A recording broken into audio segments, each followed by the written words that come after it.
咁啊，而家示範下咧，就係點樣控制呢個 LCD 啦。咁呢個 LCD 咧，一開始咧就係冇嘢嘅，一開始冇嘢，白色一片。咁點樣可以寫 program 控制佢咧？喺個 CME box 嗰度咁而家咧就行起個 CME box 先啦。咁你見到咧，佢就會係出咗一個咁嘅嘢啦。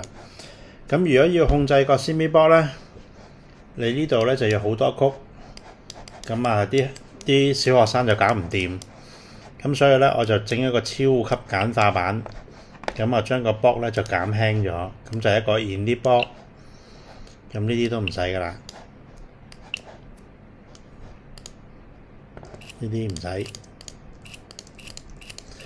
然後咧就 create 個 label 啦。呢個意思即係個畫面度顯示 Hello Peter。咁隻顏色啊，費事咁難睇啦，我叫做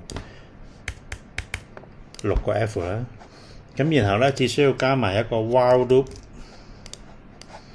再加埋一個 refresh 嘅畫面。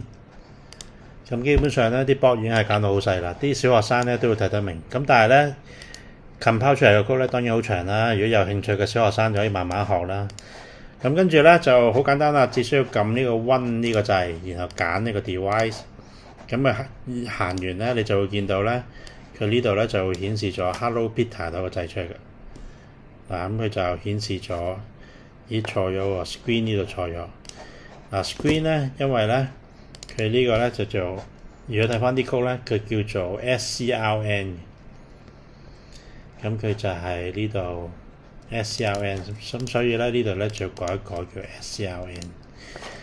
咁然後咧就 kick 個 reset 掣啦，就再行一次啦，行一次。咁你見到咧，佢嗰個畫面咧就會顯示咗個 Hello Peter 出嚟啦。嗱，見唔見到呢度 Hello Peter？ 可能個 mon 整得唔好 ，Hello Peter 就咁簡單啦。